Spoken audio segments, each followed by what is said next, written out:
Asterisk, 5,050 meters. One shot. The kind of shot no soldier had ever dared, no textbook had ever prepared for. On a silent ridge in Afghanistan, an 18-year-old farm girl from Montana lay prone, cheek pressed to steel, listening not to numbers, not to calculations, but to the wind. This is the story of Emily Whitaker. A story of sacrifice, legacy, and a destiny whispered through generations. Stay with me, because once you hear how the wind spoke, you'll never forget her name. And hey, if you love stories of courage, resilience, and the human spirit tested beyond its limits, make sure to hit subscribe. You won't want to miss what comes next. Asterisk, the desert baked the ridge until the stone felt like a hot anvil under her ribs. Emily Whitaker lay prone, cheek welded to the cool line of steel. Through the scope, the world narrowed to a trembling circle of light and shape, a mud brick rooftop, a man flanked by armed silhouettes, the horizon bruised with late sun. 5,050 meters. Webb's voice bled into her ear, steady as a metronome. Surface 2.5 from 2 o'clock. Upper 6, same vector. Pressure dipping. Coriolis 0.3 mil left. She made the corrections with movements so small. They were almost thoughts, a nudge on the rear bag, a breath shaved thinner than paper. The TAC -50, rebuilt and tuned until it was more instrument than weapon, settled into its own silence. Heat shimmered. The crosshairs quivered on that faraway life. Behind her, gravel crunched under a slow shift of weight. Harris let out a short, dry laugh that didn't carry past the rock. At this range? He muttered, voice pressed low by instinct and doubt. Even myths miss. Emily didn't answer. She let the words drift off the ridge like dust and listened to the only thing that mattered. The wind had a voice out here. Not a howl or a moan, something taught her. A string pulled just shy of breaking. She felt it in the bones of her face where the stock kissed skin, in the tiny tremors of the scope image, in the way each second lengthened and clicked into place. Target moved half a step. A guard scratched his cheek. Somewhere far below, a door slammed, the sound arriving thin and late. The sun slid a fraction, and the rooftop lost a sliver of gold. Webb again, softer now, as if they were in a cathedral. Thermals ebbing. Shears cleaner. You've got the window. Emily eased air out of her chest until there was almost nothing left to give. The trigger lived under the pad of her finger like a secret. The rifle's weight was a shore she could push against. The ridge at her sternum, an anchor. She blinked once, slow, and the scope's reticle steadied on a point she could feel more than see. The wind's voice climbed a hair in pitch, the bowstring, tightening. Now, she whispered.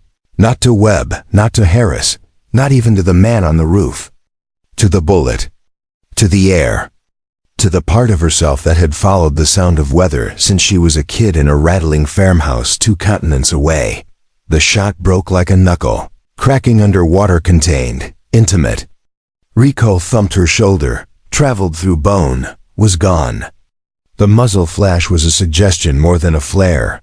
A small sun blinked and swallowed by heat. And then there was only flight. 10 seconds is a forever when you send metal that far. It stretches, it thins, it holds you by the throat. Emily rode it without moving a muscle. In her mind, the bullet crossed invisible staircases of air, dipped through one layer, rose in another, shouldered past a lazy eddy lifting from stone. Spin drift. Coriolis numbers she knew by heart curled around the arc like thin handwriting. 9. Fly landed on her wrist and crawled. Ticklish.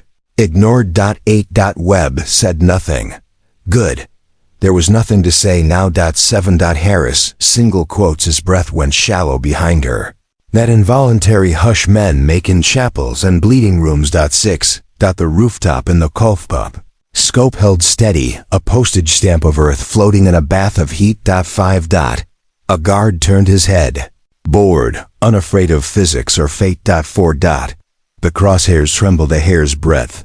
The tremor of her own pulse telegraphed through steel and sand. She pressed her ribs harder into the ridge until bone met rock and the tremor died. 3. The wind's voice dropped back down the string there. There, right there. 2. Somewhere in the compound a radio crackled. Somewhere a kettle boiled. Somewhere a child laughed. All of it late, all of it small.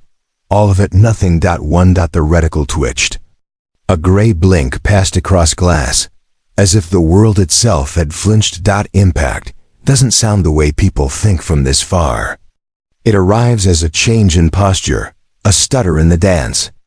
In Emily's scope, the man jerked, then folded, a marionette whose strings had been cut by a hand nobody could see. The guards froze in that comic half-beat before panic learns its cue. A heartbeat later, a dull, delayed clap brushed the ridge. Impact echo thin as paper. Webb exhaled a breath he'd been holding so long it had gone stale. 5-0-5-0, he said. Voice turned hoarse with awe he hadn't meant to show. Harris didn't speak. The myth he'd invoked had just been dragged across the sand and made to kneel. And then the ridge itself answered. A distant thump, the hollow cough of a mortar tube, another, rocks above them, hiccup dust. Someone in that compound, quick and clever, had mapped possibilities and was now throwing blind hands at the one that hit. Counter battery, Webb snapped, coming back to himself. We're burned. Phase 2. Emily's cheek was still on the stock. Her eyes still full of the rooftop, now swarming. A hive kicked open. For a sliver of a second, the world tried to widen again to take in the sky and the cliff and the long run out they'd planned. She didn't let it.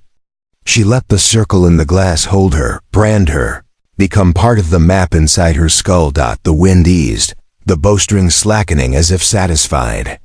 She lifted her head, the metal peeling off her skin with a soft kiss. The TAC-50's bolt ran smooth under her hand, habit, ritual, though there would be no second shot. Not from here. Not today. Dust pattered down like dry rain. Harris's hand closed over the drag handle on her pack. Up, he said, voice stripped of everything but purpose. Emily rose into the heat with the rifle already shouldered, the taste of copper and sun on her tongue, the ghost of the wind song still humming along her teeth. Somewhere behind her the first mortar found stone and made it shatter. The ridge bucked. The scope swung. The world flickered. Black rushed in like a tide. The sound of the desert mortar faded into black, and in the darkness, Emily heard only the wind. It wasn't Afghanistan anymore. It wasn't the hiss of sand over rock. It was an older wind, colder, carrying the scent of hay and iron and earth. When light returned, it was the soft, weary glow of a Montana evening. The field stretched wide, but they were dying. Grass stood brittle, bleached by too many summers without rain. Fences leaned like old men, and the irrigation pump sat silent, its rusted handle frozen. The Whitaker farm had once been alive with the sounds of cattle, machinery, and her father's laughter carried across the prairie. Now it was still, broken only by the creak of the windmill blades and the restless cry of crows circling overhead. On the front door, nailed with careless force, a sheet of paper fluttered in the breeze. The words were plain, merciless. Notice of foreclosure. Emily stood on the porch staring at it, her fists tightening until the bones in her knuckles showed pale beneath her skin.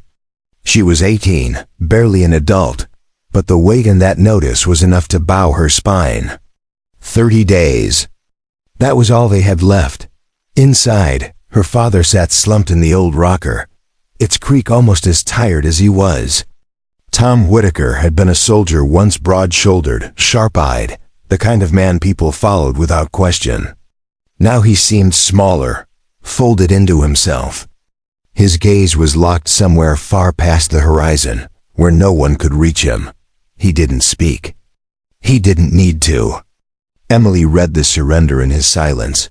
That night the farmhouse felt hollow, as if the walls themselves had given up. Sleep wouldn't come.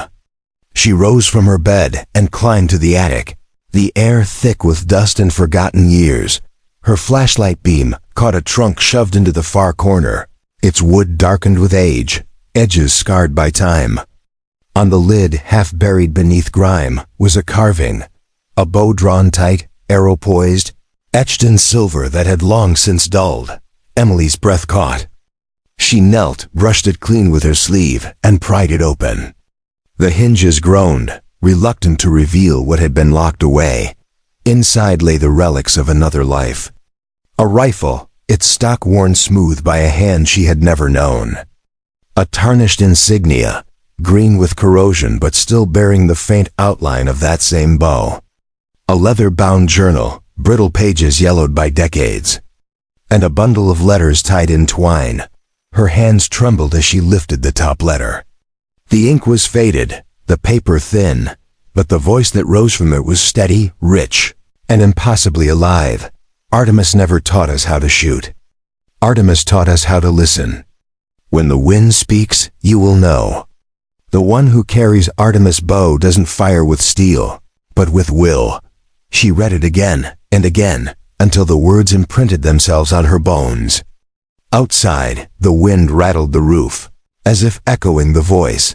Emily's fear hardened into something else. Resolve. The notice on the door wasn't just a death sentence anymore. It was a challenge. She folded the letter carefully, pressed it against her chest, and looked at the rifle lying in the chest. It wasn't just wood and metal. It was a key. Her grandfather had walked a path no one had told her about. Now she could see it laid out before her. The farm might die. Her father might crumble. But she wouldn't.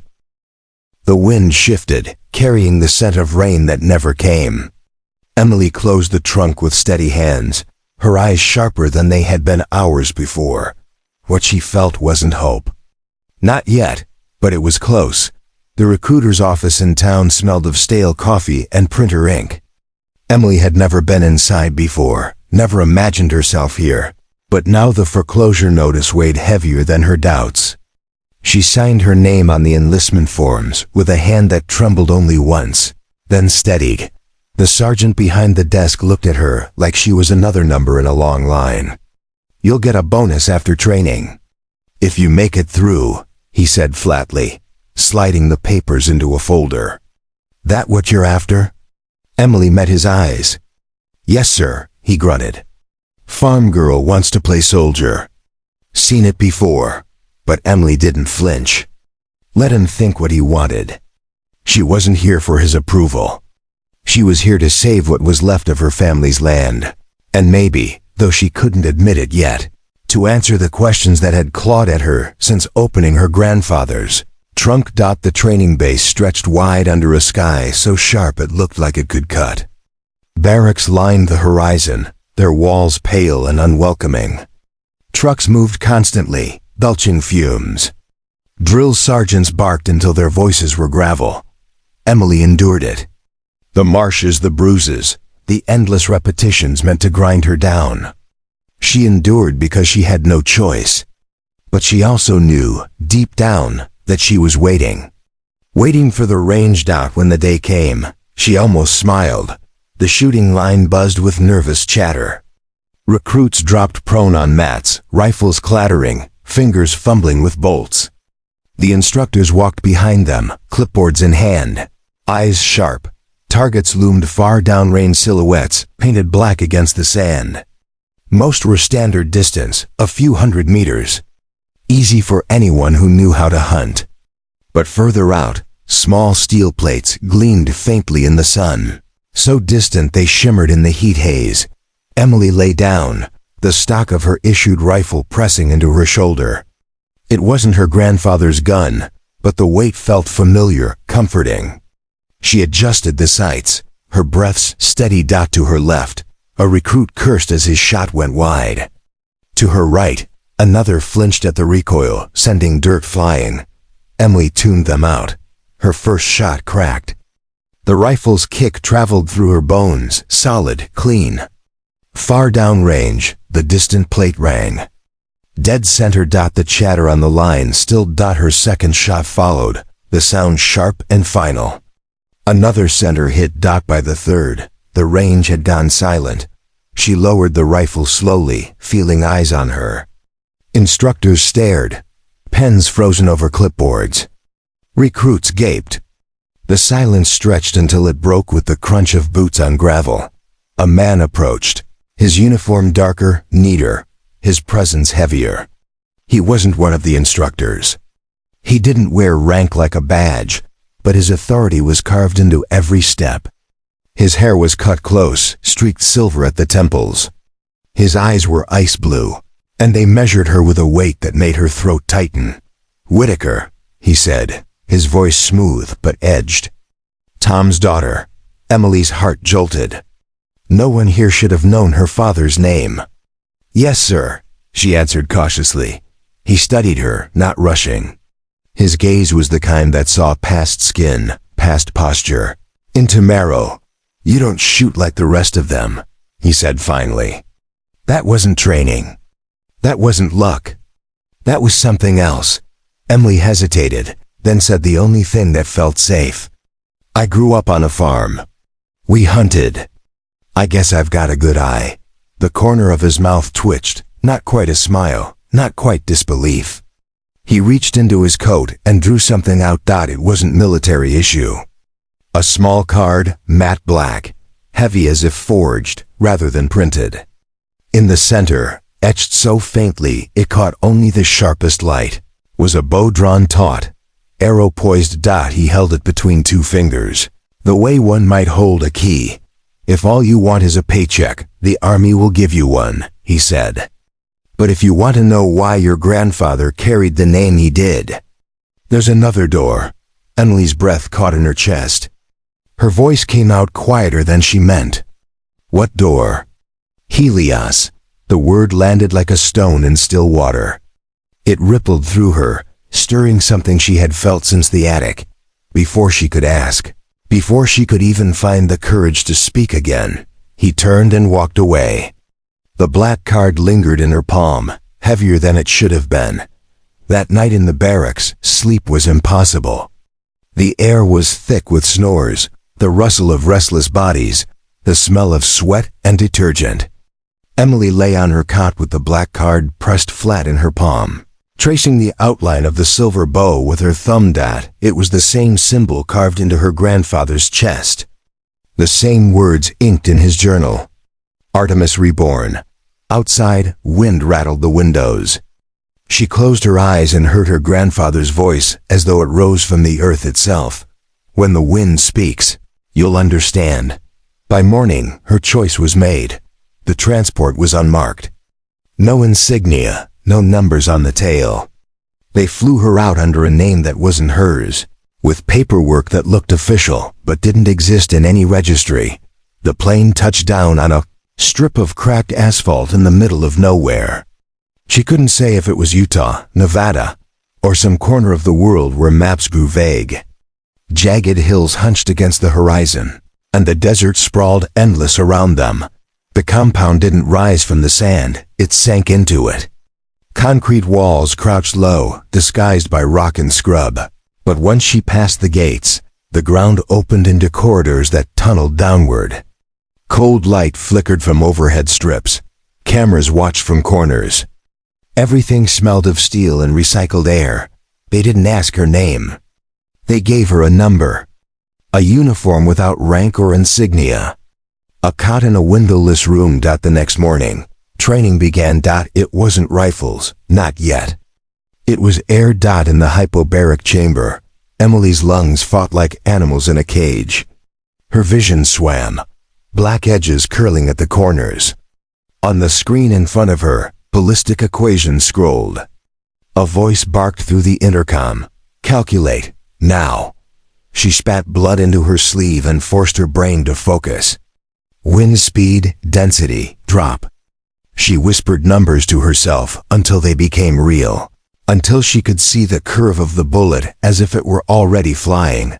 When the pressure equalized and she staggered out, her legs trembling, she saw 2 recruits vomit into buckets. One fainted.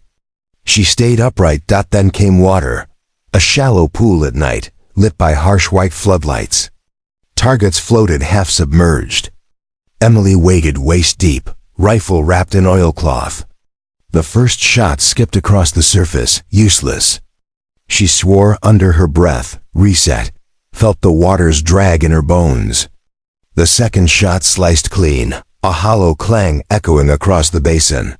The instructor said nothing. They only wrote notes on their boards. Then came the desert drills. She lay prone as sandstorms roared, grit grinding into her teeth. The others shielded their faces, blind and cursing. Emily didn't look. She listened. The wind shifted, whispering in a language only she seemed to hear. She adjusted, fired, and saw the steel plate jump. Dead center. Her name spread on the lips of the recruits.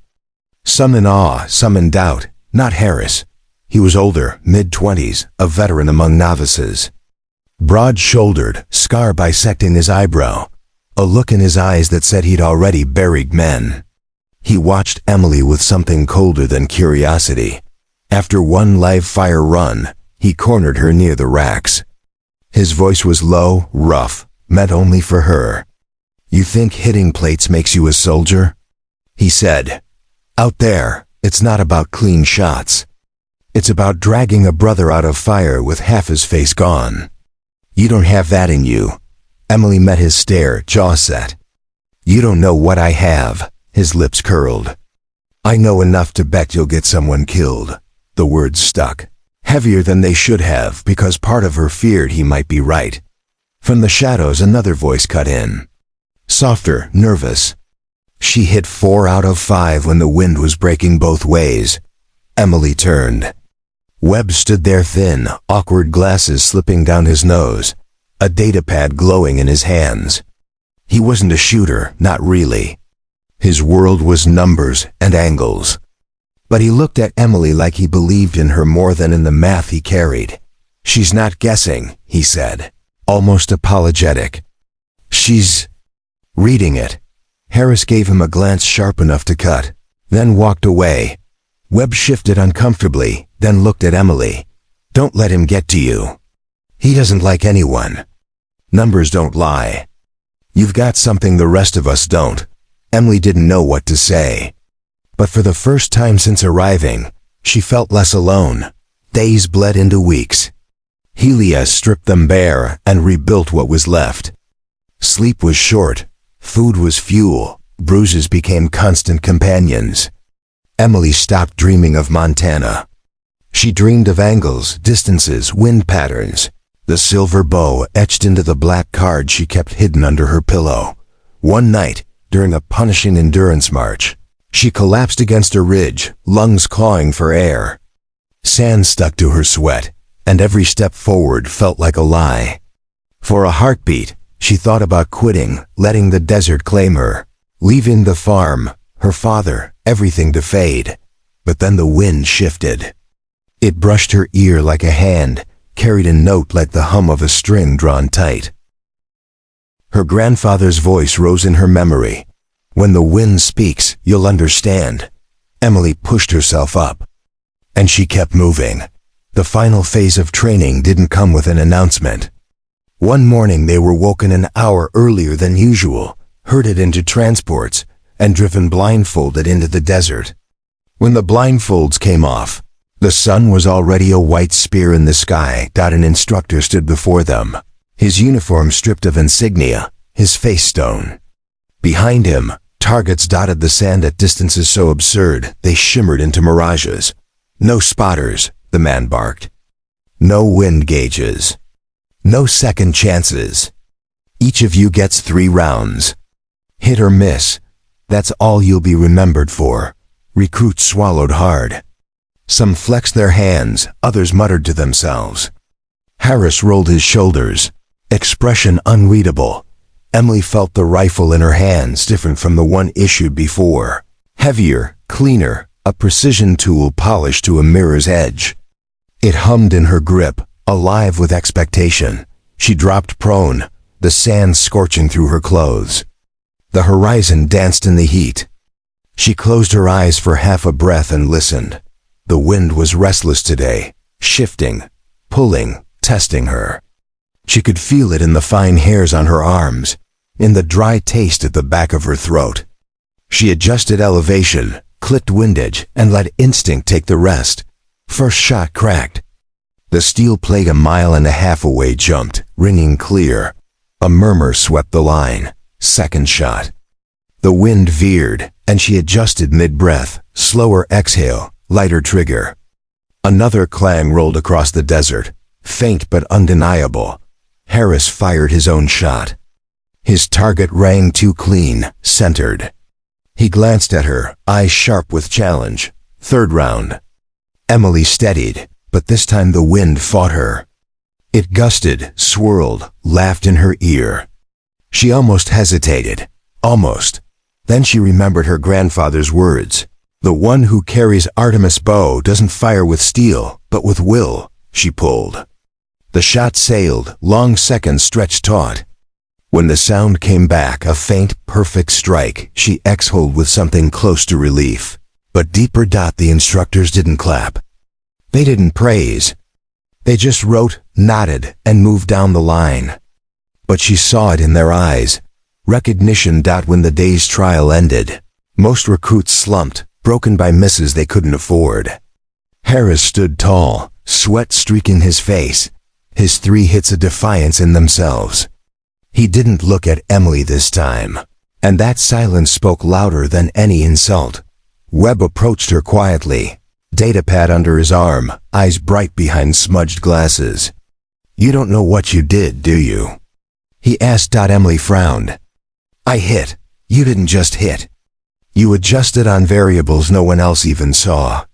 You corrected for turbulence layers 3 clicks out. That's not math, that's something else." Emily shook her head, but the truth was, she had felt it too. It hadn't been calculation alone. It had been listening. That evening, they were called into the briefing hall. Rows of recruits sat stiff, faces bruised, sunburned, hollowed by weeks of punishment. At the front, under the pale glow of overhead lights, stood the man who had given Emily the black card, Colonel Morgan. He scanned the room with the cool detachment of a man who had already measured and judged them all. When his gaze landed on Emily, it lingered, and she felt the weight of it pin her in her seat. "Some of you will be dismissed," Morgan said, voice carrying without need of volume. "Some will be reassigned. A handful will continue. Helios does not need numbers. It needs weapons." He paced slowly, hands behind his back. "The record books don't matter here. The world will never know your names. What matters is what you carry. Precision, discipline, will. Without all 3, you are nothing. With them, you are Artemis reborn." The word struck Emily like a spark to dry tinder. Artemis. Hearing it aloud in this place made the journal's pages burn in her memory. Afterward, as recruits were dismissed in silence, Morgan stopped beside her. Up close, his presence was heavier, his eyes colder, but there was something else in them too. "You remind me of your grandfather," he said quietly, so only she could hear. Emily's breath caught. "You knew him?" Morgan didn't answer. He just set a small object on the table beside her cot that night, a tarnished pin in the shape of a bow. Not the corroded relic from her grandfather's trunk. A new one, sharp, silver, waiting. No words. Just the weight of metal. When she picked it up, she knew. She had passed through the door. There was no turning back. Helios did not believe in rest. At dawn, they were already running, boots pounding steel corridors, lungs burning with recycled air. At noon, they were crawling through mud pits deliberately seeded with broken rock. At night, they were in classrooms, eyes heavy, forced to calculate trajectories until numbers blurred and eyelids snapped open only with the sting of a sergeant's cane. But that was only the surface. The real trials came when the instructors began layering chaos. Emily found herself strapped into a harness, suspended upside down while freezing water filled her sinuses. A rifle was shoved into her hands, and she was ordered to assemble it blind. Her lungs screamed for air, her fingers numbed, but somehow the pieces fit together, and when she burst free of the water, the weapon locked smooth. Another day, they marched her and the others into a wind tunnel. Sand blasted at hurricane force. Most of the recruits curled into themselves, arms over faces. Emily forced her eyes open, blinked through bloodshot pain, and tried to trace the air. The gusts weren't random. They carried patterns. She could almost hear them singing. It was during those moments, when the chaos seemed unbearable, that Emily's senses sharpened beyond reason. The wind didn't just move around her, it spoke. Low, taut, like the string of a bow being drawn back. The instructors noticed. They wrote notes, exchanged glances, said nothing. Harris noticed too. His contempt was no longer quiet. On the firing range, he muttered loud enough for others to hear. "She's not disciplined. She's lucky." When Emily beat his time on a timed shoot, he slammed his rifle case so hard the latch snapped. "Out there, your luck runs out." He never smiled at her victories. He looked at her like she was a fraud stealing oxygen. It boiled over one evening during a simulation. The recruits had to infiltrate a mock village, identify a high-value target, and exfiltrate without being killed by instructors armed with sim rounds. Emily and Webb moved together, slipping through alleys. She felt the wind shift, carrying the faint scrape of boots behind a wall. She pulled Webb aside just as an instructor stepped out, rifle raised. Her shot landed first, paint exploding across his chest. Webb grinned, despite himself. "You saved my—" A sting lit her shoulder. She spun. Harris stood across the courtyard, rifle smoking with sim powder. "You're dead," he said flatly. Emily's jaw clenched. "So are you." She gestured to the paint still dripping from the target on his own vest. An instructor had tagged him seconds earlier. The silence that followed was heavier than the shot. Webb looked between them, uneasy. Harris only sneered and walked away. That night, Emily sat on her cot, the compound humming quietly around her. She pulled her grandfather's letter from where she kept it folded in her boot. The words were worn, but each time she read them, they struck deeper. "When the wind speaks, you'll understand."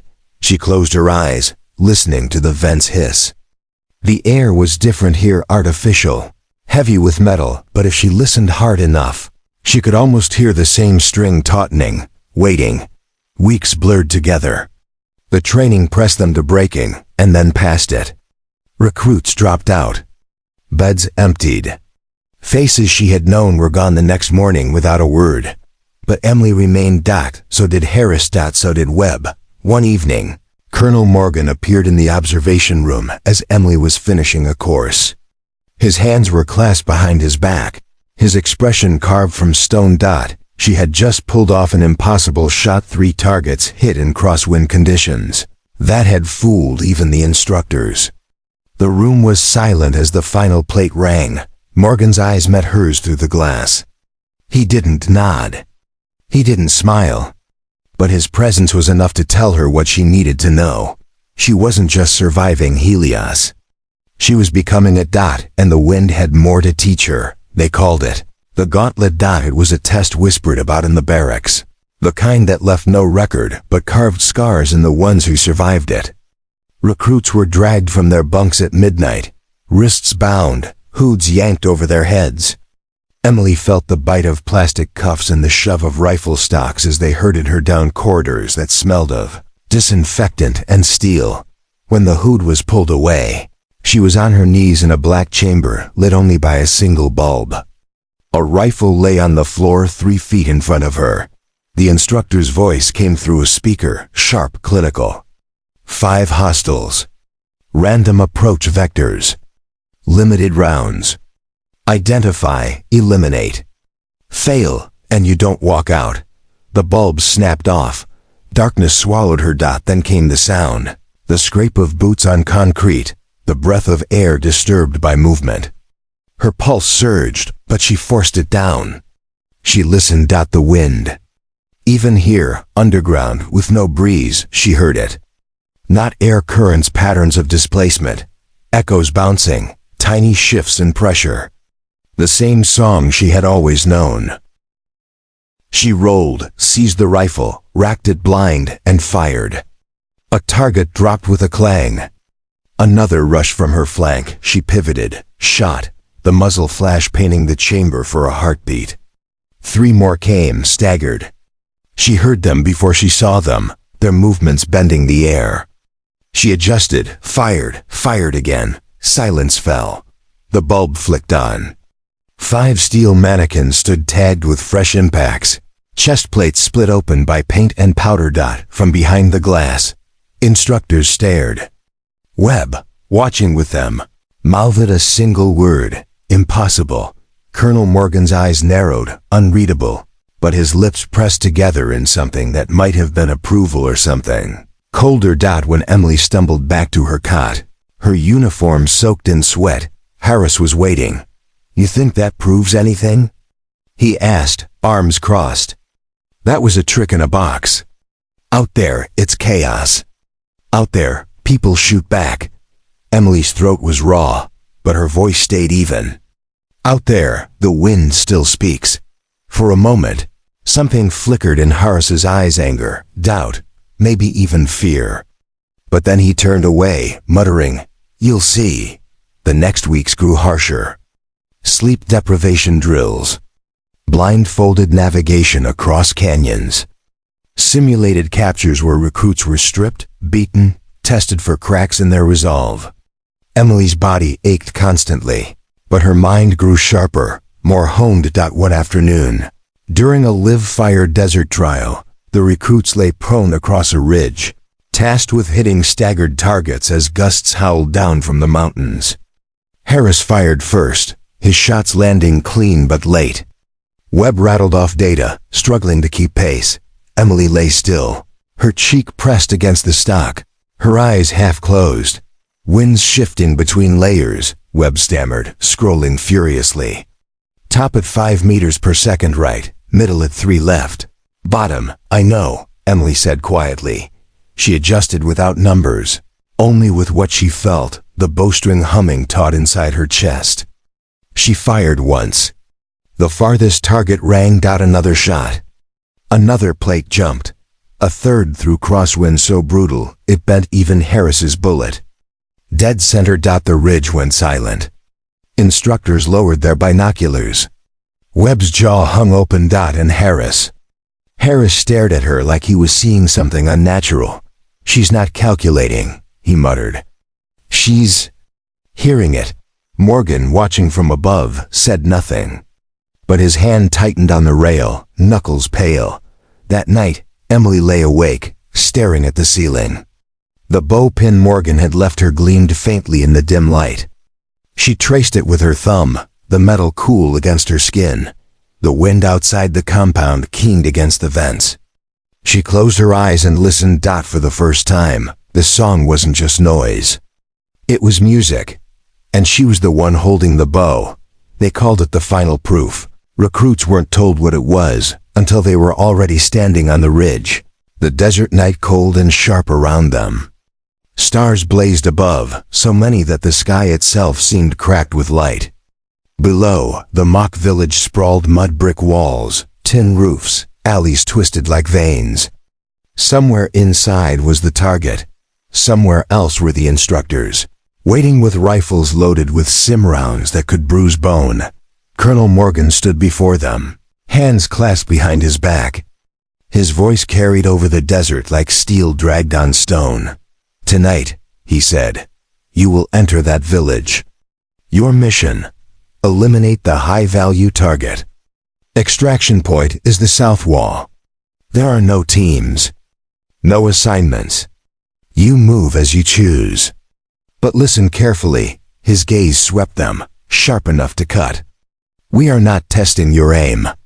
We are testing who you are when everything turns to fire." The recruits exchanged uneasy glances. Harris rolled his shoulders. Webb adjusted his glasses, sweat already gathering at his brow. Emily stood still, her pulse steady, waiting. Then the horn blared. They scattered. Emily moved low along the outer wall, rifle snug against her shoulder. The village smelled of dust and old wood, every shadow a threat. A crack rang out, and a recruit yelp-tagged. Someone cursed, then went silent. She pressed against a wall, listening.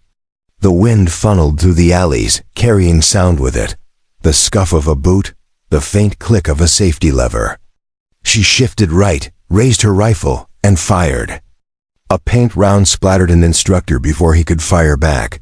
Webb stumbled into view, clutching his datapad like it was a weapon. His face lit with relief when he saw her. "They've got crossfire set up 2 streets over."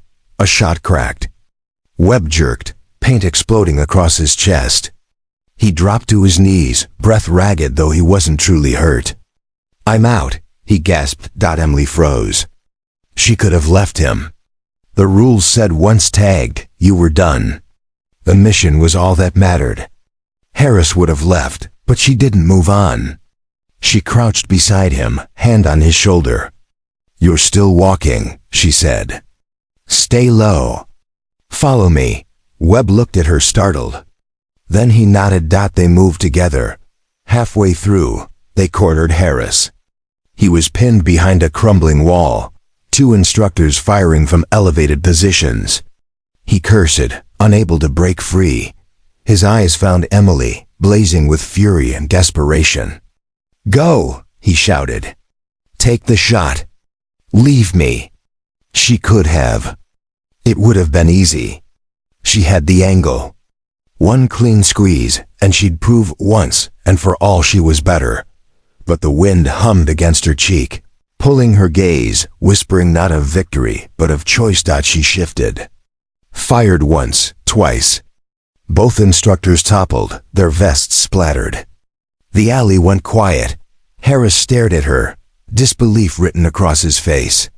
For the first time, his words caught in his throat. "You." He muttered, then stopped. Emily only nodded. "On your feet."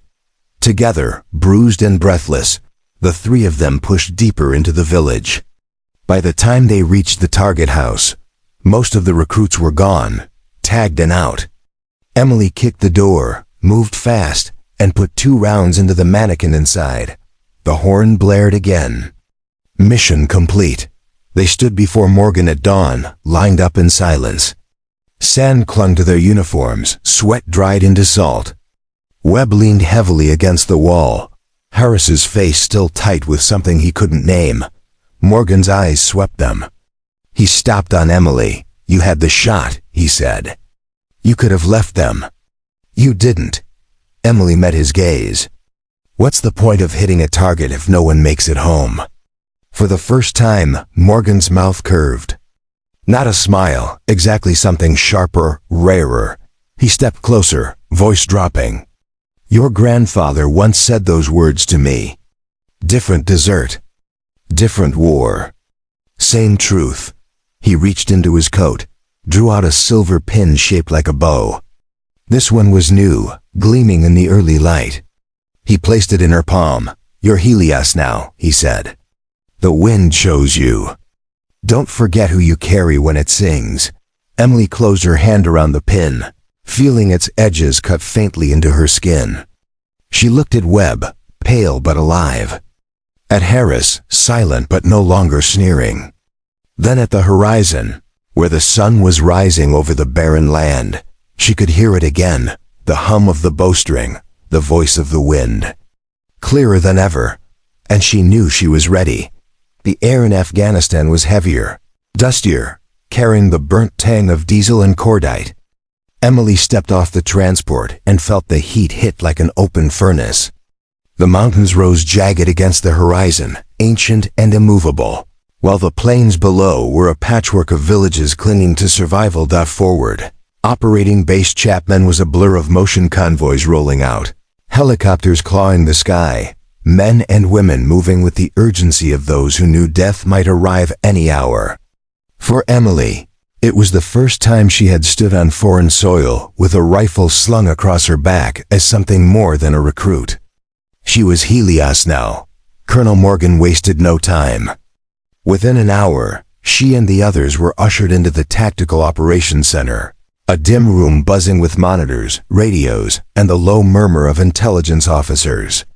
A satellite image glowed across the central screen, A mud brick compound nestled at the edge of a sprawling village. Morgan's voice was calm, cold. "This is Sami Al-Rahman. He moves constantly, never stays in one place more than a day. But tomorrow evening, he'll attend a meeting in this compound. Our only chance." He tapped the screen, zooming in. The compound bristled with guards, its walls thick, alleys feeding into kill zones. Approaching by ground would be suicide. Airstrike risked killing half the village, which leaves us one option, Morgan continued. His eyes swept the room and landed, inevitably, on Emily. Long-range precision. The words carried weight. Everyone knew what that meant.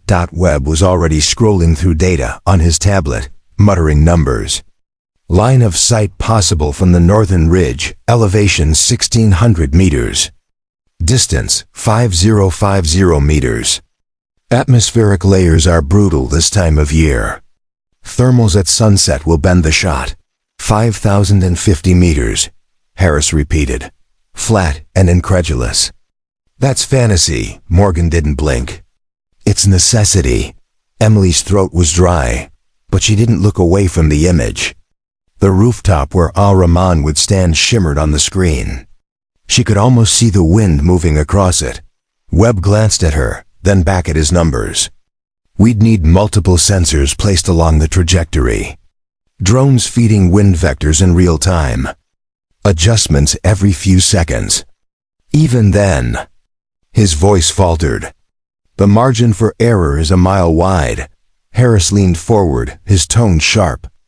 Send a team inside instead. Get close. At least that's sane. Morgan's eyes cut to him, cold as steel. Close means civilian casualties. That's not an option. The shot is. The room fell silent. Finally, Emily spoke, her voice steady despite the weight pressing down on her. I'll take it. Harris turned to her, eyes blazing. You don't even understand what you're saying. That shot is a coin toss thrown into a hurricane. Emily held his stare. Then I'll listen to the hurricane. For a heartbeat, no one moved. Then Morgan gave a single nod. Prep begins now.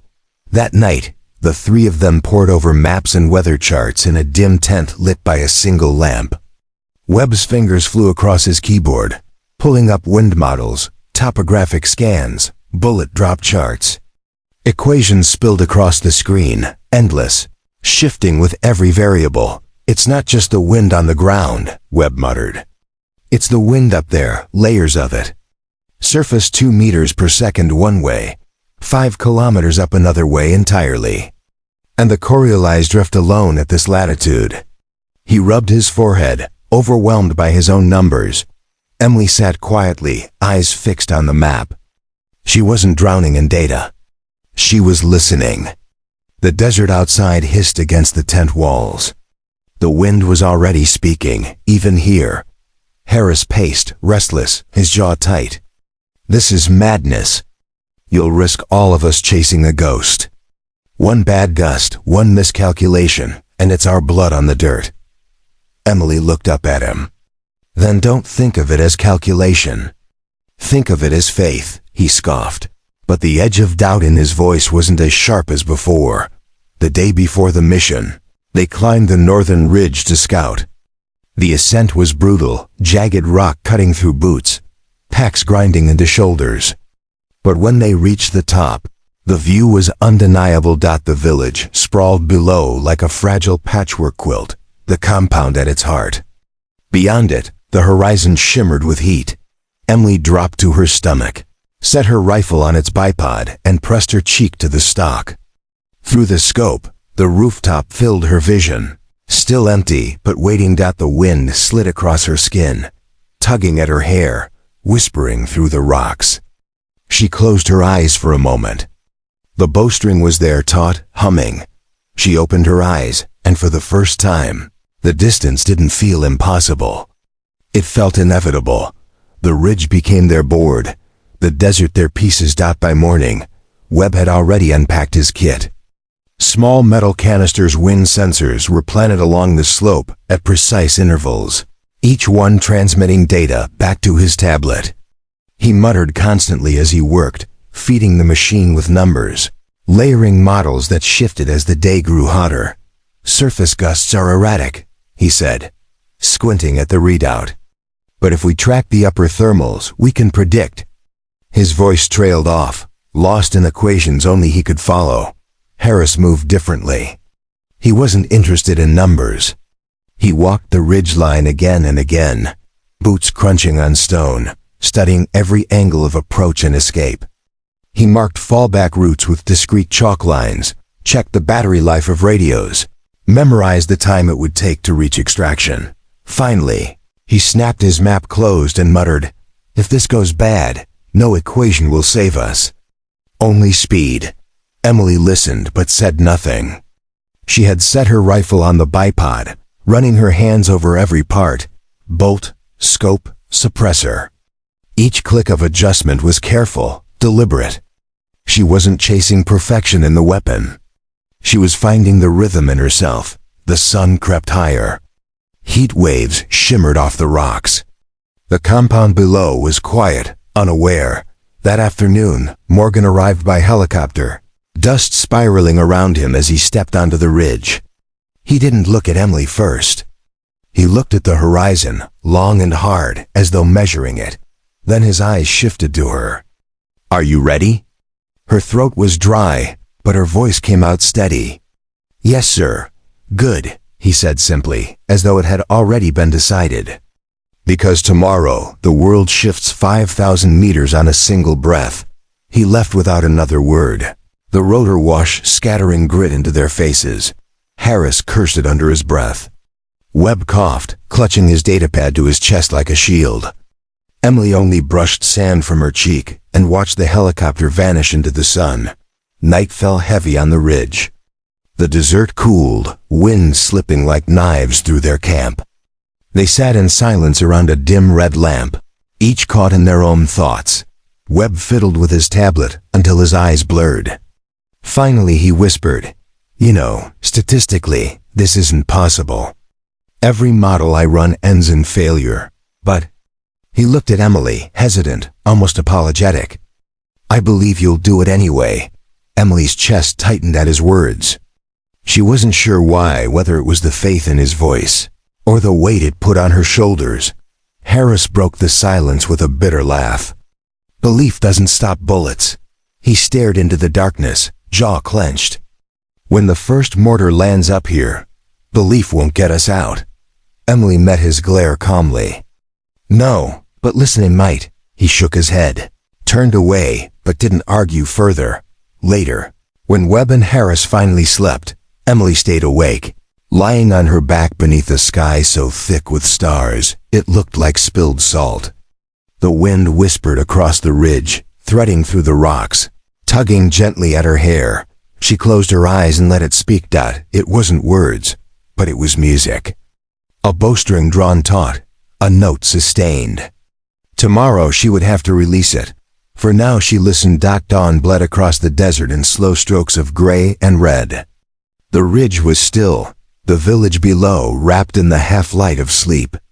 Emily rose before the others, boots crunching quietly on stone, rifle cradled against her chest as though the cold metal might steady her pulse. Her stomach churned with a hunger she couldn't feed. Webb had left rations on a crate, untouched.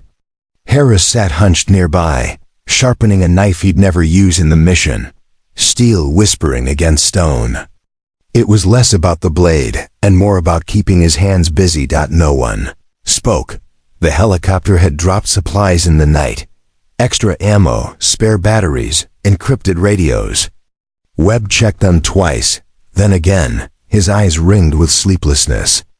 Every so often, he looked at Emily as if expecting her to break, but she never did. The silence pressed heavier as the sun climbed. The village below began to stir, thin lines of smoke rising from cookfires, goats bleating faintly, the call to prayer drifting soft across the air. Somewhere in that maze of walls and alleys, Al-Rahman was already awake, preparing for his meeting. Morgan arrived just before noon. He walked the ridge like he belonged to it, his boots sure on the rock. He didn't bring ceremony. He didn't bring comfort. He stopped beside Emily, his shadow falling over her rifle. "This isn't just a shot," he said quietly. "It's a fulcrum. Entire regions will tip on what happens here." Emily kept her cheek pressed to the stock, her eye to the scope. The compound was in sight, but it shimmered with heat, unstable. "Then I'll hold steady," she murmured. Morgan studied her a moment longer, then nodded. To Harris and Webb he said only, "Get her there. Keep her alive," and then he was gone, as quickly as he had come.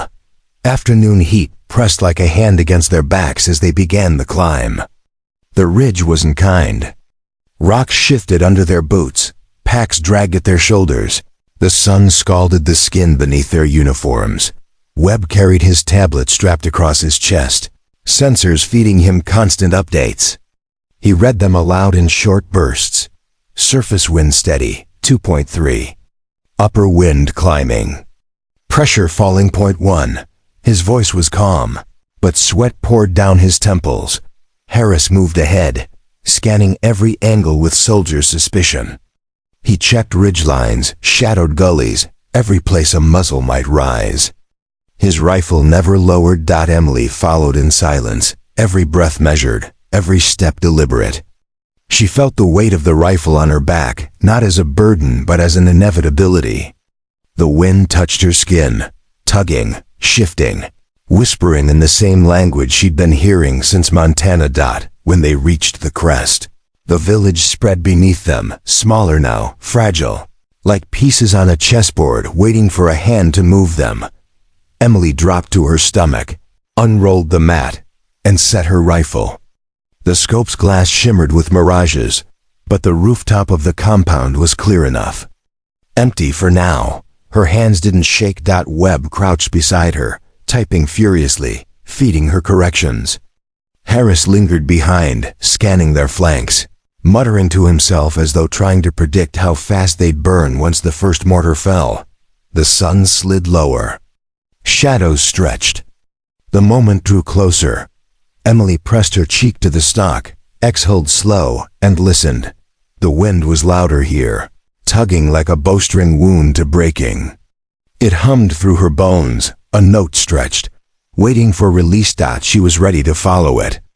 Night fell like a curtain of iron. The desert was not quiet. It hissed, whispered, shifted, but compared to the noise inside Emily's chest, it felt like silence carved sharp enough to bleed. Stars spilled thick across the sky, cold and endless, as if the heavens were opening their eyes to watch. They moved slow, crawling across the ridgeline. Every stone scraped against their uniform sounded like thunder to Emily's ears. Harris led, rifle low, scanning every shadow with the paranoia of a man who had survived ambushes. Webb followed, his tablet cradled against his chest, green digits glowing on his glasses. Emily brought up the rear, her rifle strapped tight across her back, the weight constant, undeniable. Morgan's eyes softened for the briefest moment. "The wind chose you. Never forget who you carry when it speaks." Later, back in the barracks, Emily sat alone. The others slept. Webb curled awkwardly, Harris rigid even in rest. The rifle leaned against the wall beside her, silent and patient. She opened her hand. The pin gleamed faintly in the dim light. She traced its curve with her thumb, then placed it beside the black card on the table. 2 bows. Past and present. Outside, the desert wind rattled against the canvas walls, a low hum threading through the night. She closed her eyes and listened. It was the same song she had heard in Montana, in the tunnels of Helios, on the ridge in Afghanistan, a bowstring drawn taut, a voice carried through generations. Emily exhaled, steady, and let the sound fill her. She wasn't the girl from the farm anymore. She wasn't just a soldier. She was Artemis reborn, and the world, though it would never know her name, had already been changed by her breath. Asterisk. History will never write her name. There will be no medals, no parades, no headlines, but on that ridge, with the world balanced on a single breath, Emily Whitaker became more than a soldier.